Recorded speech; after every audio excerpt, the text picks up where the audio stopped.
नवीन stars में आपका हार्दिक स्वागत है। मैं हूं आशा त्रिपाठी। आज हम आपसे मिलवाने जा रहे हैं एक ऐसी शख्सियत से जिन्होंने मात्र 23 साल की उम्र में नवी मुंबई महानगर पालिका में बतौर महापौर के तौर पर अपनी भूमिका अदा करके एनसीपी की ताकत को बलवान करने की दिशा में बहुत महत्वपूर्ण भूमिका अदा की। हमारे साथ मौजूद हैं पूर्व महापौर सागर नाइक। सर नमस्ते आपका आने के लिए। सर सबसे पहले आपसे ये जानना चाहेंगे कि आज जब हर जगह पे युवा पीढ़ी आगे है, हर क्षेत्र में युवाओं का बोलबाला है, आपको अचानक बैकफुट में लाके खड़ा कर दिया, अचानक आपका वॉलंटरी ये रिटायरमेंट हम लोग बोल सकते हैं कि क्या है? नहीं, बिल्कुल नहीं, वॉलंटरी रिटायरमेंट बिल्कुल भी नहीं है। और पद पर रह के नहीं, पर आदरणीय लोकनेता गणेश नायक साहब के कार्यकर्ता के तौर पे इस नवी मुंबई की जनता की जो मैंडेट नवी मुंबई की जनता ने राष्ट्रवादी कांग्रेस पार्टी को दिया है, जो हमारे महापौर सुधाकर सोनवणे साहब है, उनके माध्यम से नवी मुंबई महापालिका हो, एमआईडीसी हो, सिडको हो और तदर्थ अनेक विषय हो, युवाओं के विषय हो, ये सारे विषय में एक्टिवली पूरा पार्टिसिपेट रह के पूरा काम करने का जो पिछले समय जो एनर्जी थी, उसी एनर्जी के और बड़े एनर्जी के तौर पे काम करूंगा। लेकिन क्यों सर आपको अचानक, आप महापौर के पद में थे और आपने काफी पिछले दो साल में इतना उल्लेखनीय कार्य किया था कि उसकी वजह से लोगों को तो ये विश्वास था कि नेक्स्ट आपकी एंट्री जरूर होगी और एकदम पूरे बैंक के साथ, पूरे अनुभव के साथ होगी आपकी एंट्री। लेकिन अचानक जो गणेश नायक का जो निर्णय था, आपको लगता है कि वो कहीं ना कहीं गलत था? मतलब ये उनका निर्णय नहीं था अकेले का, वो सामुदायिक उन्होंने निर्णय लिया था। और सब जो हमारी कोर फैमिली है, जो भी हमारे निर्णय रहते, कोर के निर्णय रहते। और 5 साल में महापौर पद पे था और 5 साल बाद थोड़ा जो महापालिका के एक्टिव उसमें से थोड़ा बाहर आना था। जब संजू नायक साहब 5 साल महापौर थे, उसके 5 साल बाद वो महापौर नहीं थे और वो नई महापालिका में नगर सेवक के तौर पे भी नहीं थे। तो तभी भी उन्होंने जो काम किया, और अभी जो हमें किसी काम करने के लिए पद की जरूरत नहीं, अभी जो काम शुरू है वो हमारे जो नगर सेवक चुन के आए, जो सारे नगर सेवक चुन के आए वो हम ही है, ऐसे समझ के हम एक्टिव वहाँ पे काम करते हैं। सर लेकिन आपका ऐसा सोचना है, लेकिन फिर भी एक लगता नहीं होगा कि आपने अपने राजनीतिक जीवन की शुरुआत की और सडनली 5 साल बाद अचानक कोई पद नहीं? और अभी आपको डिफरेंस लग रहा है, पर एक महीने बाद, 2 महीने बाद आपको फर्क भी समझ में नहीं आएगा कि मैं महापौर हूँ या नहीं हूँ, मेरा काम तो वही रहने वाला है। लेकिन पालिका में तो नहीं है ना सर आप? पालिका में नहीं हूँ तो भी जो अधिकारियों से हो, हमारा महापौर है, महापौर के माध्यम से जो कुछ हमारे नगर सेवक है उनके माध्यम से हो, विजिट्स हो, जो नए नए आइडियाज हो, जो कुछ नावीन्यपूर्ण काम करना हो, पॉलिसी, उसमें एक्टिवली मेरा इन्वॉल्वमेंट आदरणीय लोकनेता गणेश नायक साहब, माजी खासदार संजय नायक साहब, आमदार संदीप नायक साहब, उनके तौर पर मेरा भी उसमें योगदान वैसे रहेगा। तो ये जो फैसला था, आपको लगता है कि बहुत थोड़ा इमोशनल और बहुत ही कठोर फैसला था कि आपको अभी इलेक्शंस लड़ना ही नहीं है और आना ही नहीं है? नहीं, बिल्कुल नहीं। यहाँ पे पूरा सामुदायिक फैसला इसमें था और मेरे पहले ही मतलब निर्णय वो था कि ये 5 साल महापालिका में नहीं रहना। क्यों ऐसा क्यों निर्णय? अभी जो बाहर से है, जो पार्टी मजबूत, जो महापौर के तौर पे था, तो जो नागरिक जो नवी मुंबई के तौर पे अभी जरा पार्टी मजबूत करने के काम पे वो लगने वाला। आपको लगता है पार्टी अभी कमजोर है? नहीं, बिल्कुल नहीं, पर जो भी है मजबूती और मजबूत करने के लिए वहाँ पे योगदान देगा। एक समय ऐसा आया कि आपको हर चीज के लिए जिम्मेदार ठहराया, चाहे कहा गया कि अनुभव की कमी है, सीनियर से अच्छे से रिस्पेक्टफुल बात नहीं करते हैं, उनका जो बिहेवियर है सागर जी नायक का बहुत ही कठोर है। तो आपको लगता है ये सब चीजें जब आपने सुनी और ये सब जो चर्चाओं में मेरे कान पे नहीं आई और मैंने बिल्कुल भी ये कहीं सुना नहीं, और सारे सीनियर लोग ने मुझे पूरा चट्टान की तरह सपोर्ट किया है। चाहे भरत नकाय साहब हो, अशोक गावड़े साहब हो, आनंद सुतार साहब हो, सुरेश कुलकर्णी साहब हो, सारे लोगों ने चट्टान के साथ मेरे साथ उन्होंने पूरा सपोर्ट किया। उनका मार्गदर्शन बहुत मूल्यवान मुझे साबित है। उनके मार्गदर्शन के तौर पे ही मैं ये 5 साल पूरा कर पाया। अभी सर जैसे कि अभी हमने भी सर्वे किया है, जैसे कि आजकल जो युवा हैं वो खुद भी यही चाहते थे कि इस बार हम लोगों को सागर नाइक को देखना है महानगर पालिका में। अभी जिस प्रकार से घरानेशाही की बात की जाती है, अभी सुप्रिया सुले जी हो गई और राहुल गांधी हो गए, वो सब एक नेक्स्ट जनरेशन वाली जो युवा पीढ़ी है वो है उस क्षेत्र में। और जिस प्रकार से घरानेशाही का कहा जाता है दाग धोने के लिए ही आपको इसका बलि पड़ना पड़ा और एक अन्याय आपके साथ हुआ। नहीं, बिल्कुल मैं अन्याय मानता ही नहीं, इसमें कोई भी अन्याय हुआ नहीं है। आदरणीय लोक नेता गणेश नाइक साहब के माध्यम से जो भी कुछ, नाइक साहब का कार्यकर्ता होना सबसे बड़ा पद है, महापौर होना सबसे बड़ा पद नहीं है, और उस माध्यम से काम करना ये मेरा भाग्य है। और वही काम वो जो शुरू है वो शुरू रहेगा, युवाओं में रहेगा, ज्येष्ठ नागरिकों में रहेगा, महिलाओं में रहेगा, ज्येष्ठों के साथ रहेगा, प्रौढ़ों के साथ रहेगा। और पूरा ये फर्क आपको बिल्कुल समझ में नहीं आएगा। 5 साल जब खासदार संदीप नाइक साहब महापौर नहीं थे तभी भी वो एक्टिवली काम करते थे। संदीप नाइक साहब महापौर नहीं थे पर स्थायी समिति सभापति थे, तभी उन्होंने काम किया। मैं 5 साल महापौर रहा हूँ, अभी जो फर्क है वो बिल्कुल आपको पता नहीं चलता। लेकिन ये तो बात है कि जब पद होता है तो वो रुतबा रहता है, रिस्पेक्ट होती है। और जिस प्रकार से दादा ने इतने सालों काम किए हैं, जिस वजह से आज भी उनको बहुत रिस्पेक्टफुली माना जाता है। कहीं ना कहीं संजीव नाइक जी जो इन कुछ समय में जो किसी पद में नहीं रहे लेकिन एक्टिवली काम करते रहे, फिर भी उन्हें उस प्रकार से वो जो बोलते हैं ना रिस्पेक्टफुल पोजीशन या समथिंग वो नहीं मिला है। तो आपको लगता है कि आपके मामले में भी आने वाले समय में कभी ऐसा हो सकता है? नहीं, अभी कैसा रहता है कि हर जगह मीडिया नहीं रहती, और जहाँ जहाँ पे जो ब्लाइंड स्पॉट रहते हैं वहाँ पे सबसे नई मुंबई शहर में सबसे नाइक साहब के बाद फेवरेट कौन है तो संजू नाइक साहब। सबसे घुल मिल के एकदम हमारे जो नाइक साहब ने हमारे घर पे जो संस्कार दिए हैं उस माध्यम से हम लोगों के दिलों में जाके बसे हैं।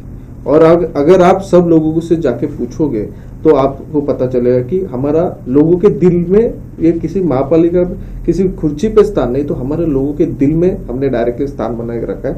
या आप किसी भी लोगों से पूछोगे तो आपको मालूम पड़ेगा। ये बताइए मुझे, आप अपना गॉडफादर किससे मानते हैं राजनीति? हमारा मतलब सबका जो आदरणीय लोक नेता गणेश नाइक साहब ही हमारे जो भगवान है, जो गॉडफादर आइडल है। दादा के साथ रहे आपने इतने समय से, उनके साथ राजनीति में 5 साल तो फिलहाल आपने गुजारे ही हैं, घर में भी वैसा माहौल रहा है राजनीति का। तो जब आप देखते हैं पहले और अभी की राजनीति में कितना फर्क आपको नजर आता है? क्योंकि अब जिस प्रकार से डेवलपमेंट हो रहा है, लोगों की सोच बढ़ रही है, काम का तरीका बदल रहा है, आपने क्या महसूस किया इस समय? कैसा है कि हमने कभी राजकारण किया, हमारे जो आदरणीय लोक नेता गणेश नाइक साहब के नेतृत्व से नई मुंबई शहर में राजकारण नहीं हुआ, विकासकरण। और उस विकासकरण के माध्यम से जो समाज के तौर पे वो इलेक्शन के टाइम से राजकारण होता है, वो पॉलिटिक्स नाम देते क्योंकि वो लोगों तक पहुंचाने। पर अभी जो फर्क हुआ है मार्केटिंग, और मार्केटिंग ये नया दौर शुरू हुआ है। जो काम तुम कर रहे हो उनको लोगों तक पहुंचाने का देखिए उसमें काम है, और वो काम वो बदलाव उसमें हुआ है। तो विकास तो हम करते रहे, अभी जो मार्केटिंग विकास किया है वो लोगों तक पहुंचाने का नया काम हम लोग शुरू। तो अभी फिलहाल मार्केटिंग का अभी दौर चल रहा है। झूठी मार्केटिंग है, जो किया है, जो एक्चुअली है, उस जो काम है जो लोगों तक पहुंचाने का काम। सर ये बताइए, आपसे जानना चाहेंगे कि जब एमएलए का जब ये इलेक्शन हुआ था और सबसे धक्कादायक जो गणेश नाइक की जो पराजित जो उन्हें होना पड़ा, वो सबसे दुखद एक पल था। सभी लोग रोने लगे थे, कुछ लोगों ने खाना नहीं खाया था। आप जब उनको गॉडफादर मानते हैं, आपकी खुद की क्या अवस्था थी? देखो वो मतलब किसी वैयक्तिक नुकसान, ये नई मुंबई शहर का नुकसान वो हुआ है, और जिन्होंने इस शहर को नेतृत्व दिया है, एक विजन दिया है, और अपने शहर को भारत के एक महाराष्ट्र से अलग शहरों से अलग, दूसरे शहरों से एकदम अलग रूप जो दिया है वो आदरणीय लोक नेता गणेश नाइक साहब ने दिया। और ये अलग दूसरे शहरों में जो चीजें हुई है सिर्फ नई मुंबई शहर में हुआ है वो केवल नाइक साहब की वजह से हुआ है। और वो विधानसभा के जो रिजल्ट के समय नहीं आया, वो मतदारों ने जो निर्णय लिया तो वो दुर्दैवी मतलब नई मुंबई का नुकसानकारक था, और उसका बहुत दुख हम सब कार्यकर्ता सबको हुआ। आपको नहीं लगता कि सर उस दौरान जिस प्रकार से आप पे एलिगेशंस हुए थे और जो एकदम कठिन दौर चल रहा था नाइक परिवार के अंदर है, क्योंकि एक श्रेष्ठ नेता, ज्येष्ठ नेता और परिवार का सबसे प्रमुख सदस्य, जब उसे हार होनी पड़ी, उसको हार का सामना करना पड़ा, तो घर का माहौल कैसा था और जिस प्रकार से आप पर एलिगेशन किए गए तो उससे निपटना, टैकल करना आपके लिए कितना मुश्किल हो गया था उस दौरान? देखो, हमारे पे एलिगेशंस नहीं थे, हमारे पे क्या एनालिसिस था और जो कमी रह गई वो आगे बढ़ने की जो नीति, ये हमारा जो कुटुंब है एकदम जो एक साथ एक कोर की तरह है, तो हमारे उसमें कोई भी मतभेद नहीं, हम सब सामूहिक निर्णय उस तौर पे लेते हैं और जो एनालिस करते हैं, जो खामियां रहेगी वो आगे भविष्य में सुधारने की कोशिश करते हैं। भूतकाल तो ठीक नहीं हो सकता, भूतकाल से सीख लेके वर्तमान में अमल लाके भविष्य ठीक करने के लिए हम लोग वो प्रयास करते हैं। उसी तौर पे अभी जो महापालिका में जो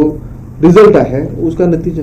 आपको लगता है भूतकाल में आपसे कुछ गलती हुई थी? जरूर हुई रहेगी, इसके लिए हमें देखना पड़ रहा है और जो विधानसभा के तौर पे पूरी जिम्मेदारी मेरे ऊपर दी थी और जो कुछ गलतियां मेरे से हुई तो उसका एनालिसिस मैं करता हूँ और जो गलतियां हुई है उसको सुधारने का काम आगे करना। आपने क्या गलती महसूस की सर? क्या आत्मचिंतन किया था आपने? अभी उसमें जो काम किया है वो ज्यादा लोगों तक पहुंचाने के लिए जो यहाँ पे कॉस्मोपॉलिटन क्राउड ज्यादा है और एंटी इनकम्बेंसी फैक्टर भी वहाँ पे था और जो लोगों तक पहुंचाने का काम है उसमें कहीं ना कहीं खामी रहेगी, ये जान के वो उसमें दुरुस्त है वो आगे की। आपको लगता है उस दौरान जो ओवर कॉन्फिडेंस था कि जनता के प्रति भी कि चलो इस बार भी जनता नाइक परिवार को ही अपना बहुमत देगी, तो ये कहीं ओवर कॉन्फिडेंस भी कहीं भारी पड़ा क्या आपको? देखो, हमारा जो यकीन था, क्योंकि हमने इस शहर को, नाइक साहब के नेतृत्व ने इस शहर को जो चीजें दी है वो अन्य किसी शहर में किसी ने भी नहीं दी है और इतने सालों से जो लोगों ने विश्वास रखा है वो भरोसे के तौर पे जो विश्वास हमने उस समय दिखाया, तो कहीं ना कहीं कुछ गलती रहेगी और एक और कहीं गाफिल एक चीज रह गई और उसके वजह से हमको भुगतना पड़ा। सर, आपसे ये सवाल जानना चाहूंगी मैं कि पॉपुलैरिटी के मामले में आज तुलना हम लोग करें गणेश जी नाइक की, संजीव नाइक की, संदीप नाइक की, सागर नाइक पॉपुलैरिटी की बात करें तो सबसे अव्वल हैं। आज भी उनके फैन फॉलोअर्स की संख्या बहुत ज्यादा है और आज भी अगर कोई अपडेट आते हैं तो सबसे ज्यादा व्यूअरशिप सागर नाइक की मानी जाती है। इस दौरान आपसे जानना चाहूंगी कि जिस प्रकार से एलिगेशंस हुए, जो सीनियर जो कॉर्पोरेटर जिन्होंने आपके सामने भले ना कहा हो लेकिन दबी जुबान में हमेशा कहते थे कि सागर नाइक की वजह से ही आज गणेश जी नाइक को हार का सामना करना पड़ा, एमएलए में आज उनकी जो दशा हुई है सिर्फ सागर नाइक उसके जिम्मेदार है, तो आपको लगता है कि आपका जो डिसिप्लिन था, आपका जो पॉपुलैरिटी था, उससे जलते थे? नहीं, बिल्कुल नहीं। देखो, ये ऐसा मुझे किसी ने कहा था पर मैं खुद आपको कह रहा हूँ कि वहाँ पे मैं सोल जिम्मेदार हूँ, क्योंकि जिम्मेदारी मेरे ऊपर दी गई थी तो उसमें कहीं ना कहीं मेरे से खामी रह गई और उस खामी के कारण वो 1400 वोट, ज्यादा मार्जिन 1400 वोट की जो भुगतान है वो कर नहीं पाए और उसकी पूरी जिम्मेदारी मेरी। सर, अब ये जानना चाहेंगे कि 5 साल आपने महापौर के तौर पे बिताए हैं, क्या क्या उपलब्धियां रही इस 5 साल में? ये 5 साल में मुझे बहुत अनुभव प्राप्त हुआ और ये नाइक साहब के नेतृत्व के माध्यम से ये नई मुंबई शहर को एक रूप देने का जो प्रयास है वो करने चाह। जो प्रायोरिटीज रहती है, जैसे ही किसी इंसान की प्राथमिक जरूरत रहती है रोटी, कपड़ा, मकान, वैसी शहर की जरूरत रहती है पानी पुरवठा, मलन स्थान व्यवस्था, स्वच्छता, रास्ते, फुटपाथ, गटर। उसके बाद आता है आरोग्य और शिक्षा, ऑफिस का परिवहन, योजना, क्रीड़ा, गार्डन, क्रीड़ांगन। और इस तौर पे सबसे पहले जो बेसिक प्रायोरिटीज है, पॉलिसी डिसीजन है, वो सब चीजें हमने इस दौरान ली। पॉलिसी डिसीजन हमने बहुत सारे लिए। इसमें सबसे पहला पॉलिसी डिसीजन लिया जो 2.5 FSI का, उसके लिए इम्पैक्ट असेसमेंट प्लान हमने रेडी किया और उस इम्पैक्ट असेसमेंट प्लान सबसे अच्छा, जहाँ कोई चैलेंज नहीं है, ऐसे तरीके की पॉलिसी हमने निर्माण की, हमने पास की। होर्डिंग पॉलिसी हमारी बहुत अव्वल उसके तौर पे। इसके साथ साथ अभी रास्ते देखोगे 95% से भी ज्यादा रेसिडेंशियल भाग के रास्ते ये हमारे पोर्टल फ्री है। उसके साथ साथ स्वच्छता के मामले अभी स्वच्छता शुरू हुई। शिक्षा के मामले में बोलो तो मैंने पहले 3 ही माध्यमिक स्कूल थे, मैंने 19 माध्यमिक स्कूल शुरू की, उसमें 99% 10 का रिजल्ट आने लगे, 95% से भी ज्यादा मेरिट लिस्ट में लड़के आने लगे। नागरिक आरोग्य केंद्र बहुत बड़े पैमाने पे शुरू किए गए। योजना विभाग में योजनाएं प्रॉपर इजाद की। उसके साथ साथ समाज मंदिर हमने हर जगह पर बनाई वो जो सेंट्रल पार्क हो, वंडर्स पार्क हो, हेड ऑफिस हो, डॉक्टर बाबा साहेब आम्बेडकर भवन हो, हॉस्पिटल हो, ये सब चीजें हमने उसमें इजाद की। नए स्कूल्स बनाने के लिए शुरुआत की है, गार्डन्स हमने अच्छे तरह बनाए हैं, ग्राउंड्स हमने अच्छे तरह बनाए हैं। ये सब चीजें मतलब बोलने जाएंगे तो बहुत सारी चीज। सीसीटीवी कैमरे जो एक में महापालिका है, जो नवी मुंबई महापालिका पूरे महाराष्ट्र में वो हमने शुरू की है। उसके साथ साथ अनेक अवार्ड्स इस महापालिका को मिली। ईटीसी केंद्र हमने शुरू किया है। नई योजना जो युवकों के रोजगार के लिए शुरू किया है। नए विरवा केंद्र उसमें स्थापित किए। हर जो ज्येष्ठ नागरिक की मीटिंग होती थी, हर ज्येष्ठ नागरिक की मीटिंग में नया कुछ देने का कोशिश किया, और उनको अगर पूछोगे हर मीटिंग में उनको नया कुछ देना दिया है, और वो आगे भी अभी देते रहेंगे। 12.5 लाख लोगों तक हमारी पूरी सुविधा पहुंचाने का काम यहाँ पे किया है। रास्ता घर से निकलोगे तो पूरा जो पूरे तौर पे सुरलित जाओगे, इस तरीके का काम। लेकिन एक खास बात यह है, हेडक्वार्टर्स का भी इनॉग्रेशन आप ही के कार्यकाल के दौरान। ये मेरा भाग्य है कि मतलब जो पुराने हेडक्वार्टर जो इतिहास था उस हेडक्वार्टर में बैठना मिला, और नया हेडक्वार्टर जो कि एक लैंडमार्क है, जिसका नाम पूरे मतलब भारत में अंतर्राष्ट्रीय दर्जे पे है। उसमें देखिए जो नाम अभी कायम 100-200 साल तक एक महापौर के तौर पर रहेगा, ये मेरा भाग्य। ये बताइए कि अविस्मरणीय पल भी रहेगा, कुछ खास मोमेंट आपके इस 5 साल में? देखो अनेक पल उसमें रहे हैं, और जब भी कोई गरीब के काम आते हैं, जब हमारा रिजल्ट आता था 10वीं का, गरीब बच्चों को सेवा दी जाती थी, योजनाएं दी जाती थी। उसके साथ साथ जब नाइक साहब महापालिका में आए थे, सम्मान किया था, ये अपने नवी मुंबई शहर के मुख्यालय का उद्घाटन, या हमारा स्वच्छता अभियान का उद्घाटन, ये जब एक सेटिस्फैक्शन होता था तो एक अच्छा फील खुद को होता था। और एक नवी मुंबई शहर एक ऐसा शहर है जहाँ पे किसी भी वजह से नवी मुंबई शहर रुकेगा नहीं। एक बार मुंबई बारिश की वजह से रुकेगा, पर नवी मुंबई शहर नहीं रुकेगा। सर एक बात जानना चाहूंगी कि जिस प्रकार जब इलेक्शंस के दौरान काफी डिबेट्स होते थे, चैनल्स में हो या बाहर हो कहीं भी, दिग्गज बड़े बड़े नेताओं के बीच आप बतौर महापौर एलसीपी को वहां प्रतिनिधित्व करते थे। ऐसे जो स्पीकर्स थे उनके सामने बात करने से लोग अक्सर हिचकिचाते, लेकिन आपको इस प्रकार का कभी फियर लगा, कभी डर लगा, और आपको लगा कि आपको? क्योंकि मैं हमेशा सच बोलता हूँ और लोगों तक जो फैक्ट है वो पहुंचाने का काम करता हूँ। पहले हम वहाँ पे दूर रहे, पर अभी जो भी टॉक शो लेते हैं, क्योंकि मैं महापालिका में हर एक क्षेत्र में डीपली मैंने काम किया है, कहाँ कुछ प्रॉब्लम है, कहाँ एक्सप्लिश किया है, वो सब जानकारी है।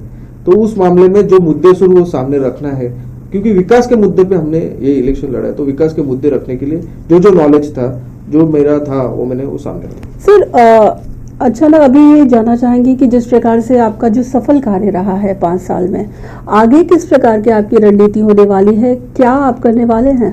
ऐसा है कि कुछ काम कुछ टेक्निकल चीजों से अधूरे रहेगी। अभी हॉकर पॉलिसी, होर्डिंग पॉलिसी, ये मेरा एक ड्रीम, नाइक साहब का ड्रीम है, मेरा भी ड्रीम है कि उस हॉकर पॉलिसी इम्प्लीमेंट होगी तो नवी मुंबई शहर का चित्र ये फॉरेन से कम नहीं रहेगा। जो हमने स्वच्छता अभियान लिया है, 2 साल में इस शहर को टॉप 3 में स्वच्छता के मामले में लाना है, और इसके लिए मैं एक्टिवली उसमें सबसे पहले ध्यान देने वाला हूँ, और 2 साल में कुछ भी करके हम नवी मुंबई शहर को टॉप 3 में लाना। डॉक्टर बाबा साहेब आम्बेडकर स्मारक, ये अगर हम स्लैब चढ़ाते थे तो 1 साल पहले उसका उद्घाटन हम लोग कर सकते हैं, बिल्कुल। पर इसमें ये जटिल काम है जिसको मेट्रोलॉजी है, और एक अच्छा डोम, एक लैंडमार्क किधर दिखना चाहिए। ताजमहल के पास इसके लिए जाते हैं क्योंकि वो ताजमहल जैसा दिखता है, कुतुब मीनार इसके लिए कि वो वैसा उस तरीके का मीनार है। तो ये हमारे डॉक्टर बाबा साहेब आम्बेडकर जी का स्मारक है, उस तरीके का वो रहना चाहिए। उसके लिए मेथोडोलॉजी, उसके लिए वो क्वालिटी आने के लिए, और जो भविष्य में कुछ प्रॉब्लम ना हो, और जो एक जटिल काम है उसके लिए समय जाता है, तो उसके लिए वो समय उस तरफ गया है। उसके साथ हॉस्पिटल्स हो, अभी इंग्लिश मीडियम मुझे ज्यादा शुरू करनी, जो जिस तरीके से रिस्पॉन्स है लोगों का, और क्वालिटी एजुकेशन, लोग पहले हमारे पालिका स्कूल में आए, ऐसे तरीके के वहाँ पे इजाजत हो। और इस 5 साल में ये नवी मुंबई शहर जो विकसनशील शहर है, तो आपको विकसित शहर के तौर पे आपको दिखाई देगा। और उस तरीके की योजना पाइपलाइन में पूरी है, सिर्फ अभी जो अंतिम तब्बे में है वो खत्म होने को है। सभागृह में लेकिन नायक परिवार का कोई भी सदस्य नहीं है, तो आपको लगता है ये इफेक्ट करेगा इस पे? जो हमारे जो सारे नगर सेवक चुन के आए ना, वो सब सारे नायक परिवार के हिस्से हैं और सब नायक साहब के कुटुंब, हम सब कुटुंब हैं और सब उस तौर पे वहाँ पे काम करने वाले हैं और मैं सभागृह में उनके माध्यम से हूँ। बतौर घर के जो परिवार के सदस्यों की बात करेंगे तो संजीव जी नायक और संदीप नायक का कितना सहयोग मिलता है आपको? उनका मतलब मेरे मतलब वो चट्टान है, मेरी छाव है, मतलब वो वट वृक्ष है, उनके नीचे मैं बैठा। मेरे मतलब नाइक साहब के वजह से संजू नाइक साहब है, संजू नाइक साहब की वजह से संदीप नाइक साहब है, संदीप नाइक साहब की वजह से मैं हूँ और इन सबका जो मुझे मेरा भाग्य है कि मुझे सबका मार्गदर्शन मिले। संजू नाइक साहब को सिर्फ नाइक साहब का मिला, संदीप नाइक को सिर्फ संजू नाइक साहब, नाइक साहब, मुझे ये तीनों का मार्गदर्शन और सारे ज्येष्ठ नेता, ये मेरा भाग्य है। सबसे ज्यादा क्लोज किसके साथ हैं आप? मैं सबके साथ क्लोज हूँ, मतलब दादा संजू दादा जितने हैं, संदीप भाई भी उतने हैं। हमारा मतलब एक मैत्रित्व का नाता हमारा सबसे है और एक कोई भी हिचकिचाहट से हम लोग वो कन्वर्जेशन करते हैं और कोई भी मतलब फ्रीली हम लोग रहते हैं। कभी मनमुटाव या कभी कुछ नहीं, कभी किसी मामले को लेकर? नहीं, हम लोग में डिस्कशन होता है, कभी आर्गुमेंट नहीं होता, सिर्फ डिस्कशन होता है। ये बताइए कि सेक्टर 12 में जिस प्रकार से आपके वार्ड का था, काम बीच में रुक गया था, पब्लिक काफी हताश थी कि महापौर होने के नाते भी काम नहीं हुआ, रीजन क्या था? और जब ये काम जो आपने तेज गति से उसको दोबारा चालू किया, उसके बाद लोगों का रिएक्शन तुरंत बदला, सबने आपको चाय के लिए ऑफर किया, ये जो पल था, ये दौर था, वो उसके बारे में क्या कहना है? जैसा कि वो नया एरिया था और 3 से 4 साल पहले कुछ नई बिल्डिंग वहाँ पे स्थापित हुई थी और वो नया एरिया होने कंस्ट्रक्शन होने के कारण वहाँ पे रोड बनाया नहीं जाता क्योंकि ट्रक्स की मूवमेंट वहाँ पे जाता थी, तो ज्यादा पब्लिक आने के कारण वहाँ पे मैंने विजिट की और वहाँ का प्रस्ताव महापालिका के माध्यम से 3 करोड़ का पास करा है। वहाँ पे गटर की भी व्यवस्था नहीं थी, तो गटर और रोड फुटपाथ ये सारी व्यवस्था पास कर दी। सो आरसीसी वर्क के लिए सबसे ज्यादा साल उसमें गया। फिर उसके बाद जो एमजीएल गैस का जो पाइपलाइन का काम चालू था, तो वहाँ पे लाइन नहीं डाली थी, तो वो रोड बनाएंगे वापस एमजीएल, क्योंकि एमजीएल गैस किसी डक्स में से जाएगा नहीं, उसको डीप वहाँ पे खोदना पड़ता, तो वापस खोदना पड़ा, वापस प्रॉब्लम वो नागरिकों को होगा। तो मैंने इंटेंशनली वो काम एमजीएल गैस की वजह से रोक के रखा था। तो जैसे एमजीएल गैस का काम खत्म हुआ वैसे वो रोड का काम शुरू होगा, अभी वो कंप्लीट हो गया। अभी सिर्फ 1 महीने में हर एक के घर में वो एमजीएल गैस का वो हो जाएगा, तो सिलेंडर की जरूरत पड़ेगी। अच्छा, ये बताइए कि अभी आगे की किस प्रकार की रणनीति है आपकी? आगे जो काम मैं महापौर तौर पे करता था, अभी एक पक्ष के सदस्य, पक्ष के कार्यकर्ता के नाम से दौर पे वो महापौर जी के माध्यम से, जो हमारे नगर सेवक है उनके माध्यम से वो करता रहूंगा। जो पार्टी मैनिफेस्टो है, जो वार्ड मैनिफेस्टो है, वार्ड में जाके वो कंप्लीट करूंगा, उसका पाठ पूरा करूंगा। एमआईडीसी हो, सिडको हो, राज्य शासन को इनके माध्यम से काम जो है वो शुरू रहेगा। उसमें कोई ये जो 5 साल है, इस 5 साल में नई मुंबई शहर एक अंतर्राष्ट्रीय शहर, सबसे स्वच्छ, हॉकर्स फ्री, होर्डिंग्स जो अनवांटेड होर्डिंग्स नहीं, पूरे अच्छे रास्ते, नाला विजन हो, साफ सफाई हो, ये सारे शिक्षण हो, आरोग्य हो, इस मामले में सबसे अव्वल आपको दिखाई देगा। जनसंपर्क बनाए रखने के लिए किस प्रकार से ये भी पहले पालिका में बैठता था, अभी हर एक वार्ड के ऑफिस में जो हमारे नगर सेवक है, एक मध्यवर्ती कार्यालय है, एक ग्लास हाउस है, जो गांव का ऑफिस है, वहाँ पे अलग अलग इंटरवल में बैठते रहूंगा और अलग अलग लोगों के बीच में जाके उनसे मिल के बात के जो समस्या है वो जानूंगा और एक लाइजनिंग उनके साथ। तो अभी फिर दोबारा एंट्री मैं निकला ही नहीं था, एंट्री एग्जिट लेने के बाद होती है, पर मैं एग्जिट हुई नहीं है, मैं प्रभाव में। तो ये थे सागर नायक, जिनका मानना है कि गणेश जी नायक के सच्चे कार्यकर्ता के तौर पर वे काम करते रहेंगे। आज के लिए बस इतना ही, हमारे साथ बने रहिए। नमस्कार।